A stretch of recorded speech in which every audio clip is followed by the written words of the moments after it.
As long as I'm President of the United States, Iran will never be allowed to have a nuclear weapon. Good morning. I'm pleased to inform you the American people should be extremely grateful and happy. No Americans were harmed in last night's attack by the Iranian regime. We suffered no casualties.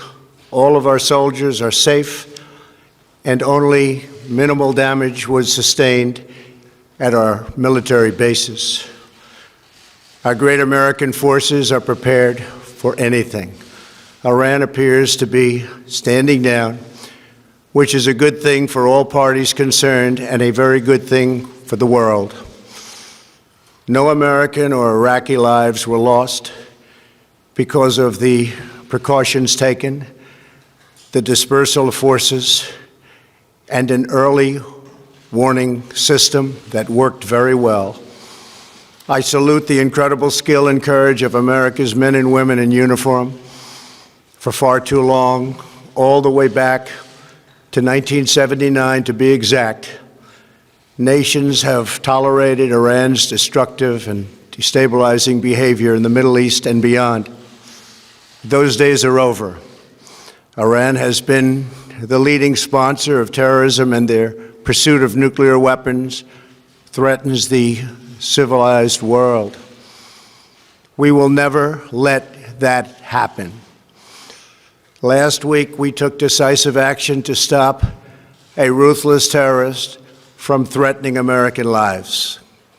At my direction, the United States military eliminated the world's top terrorist, Qasem Soleimani.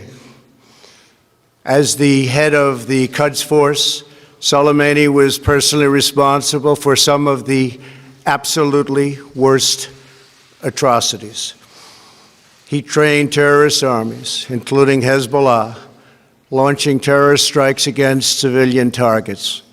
He fueled bloody civil wars all across the region. He viciously wounded and murdered thousands of U.S. troops, including the planting of roadside bombs that maim and dismember their victims.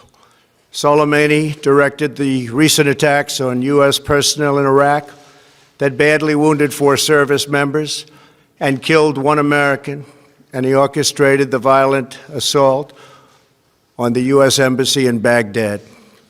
In recent days, he was planning new attacks on American targets, but we stopped him.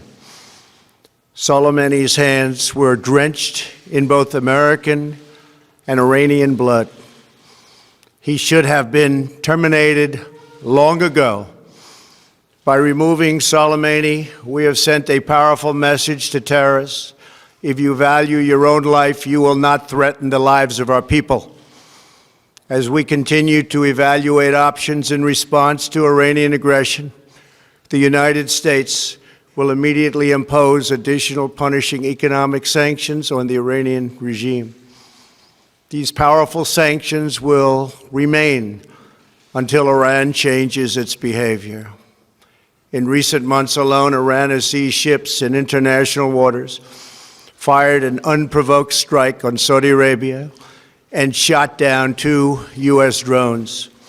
Iran's hostilities substantially increased after the foolish Iran nuclear deal was signed in 2013, and they were given $150 billion, not to mention $1.8 billion in cash. Instead of saying thank you to the United States, they chanted death to America. In fact, they chanted death to America the day the agreement was signed. Then Iran went on a terror spree, funded by the money from the deal, and created hell in Yemen, Syria, Lebanon, Afghanistan, and Iraq.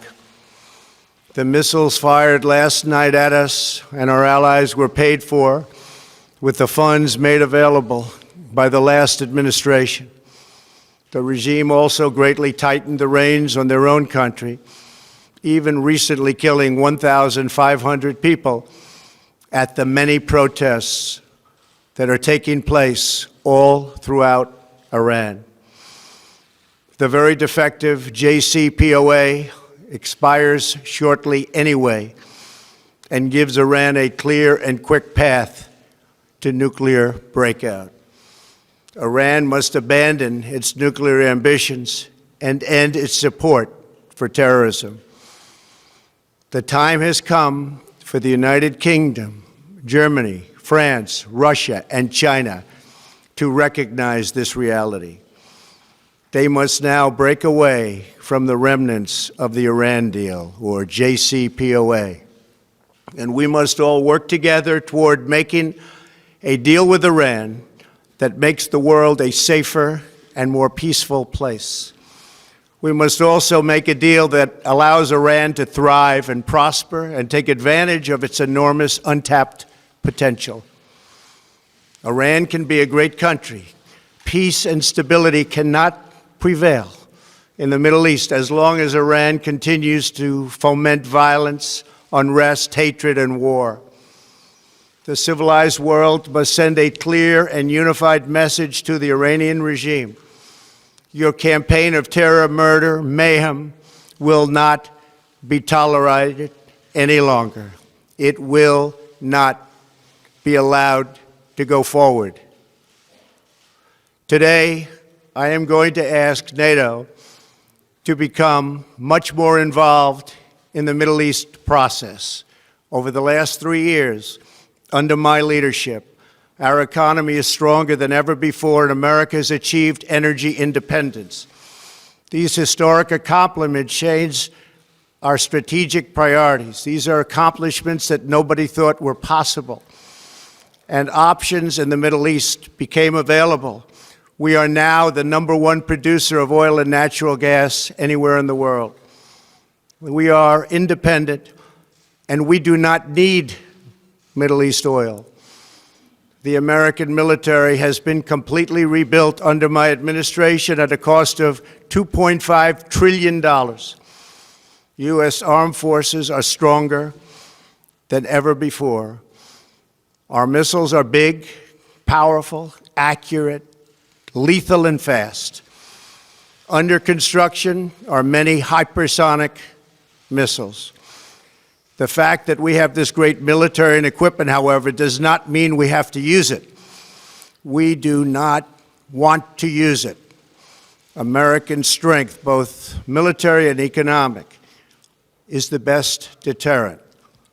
3 months ago, after destroying 100% of ISIS and its territorial caliphate, we killed the savage leader of ISIS, al-Baghdadi, who was responsible for so much death, including the mass beheadings of Christians, Muslims, and all who stood in his way. He was a monster. Al-Baghdadi was trying again to rebuild the ISIS caliphate and failed. Tens of thousands of ISIS fighters have been killed or captured during my administration. ISIS is a natural enemy of Iran. The destruction of ISIS is good for Iran, and we should work together on this and other shared priorities. Finally, to the people and leaders of Iran, we want you to have a future, and a great future, one that you deserve, one of prosperity at home and harmony with the nations of the world. The United States is ready to embrace peace with all who seek it. I want to thank you, and God bless America. Thank you very much. Thank you. Thank you.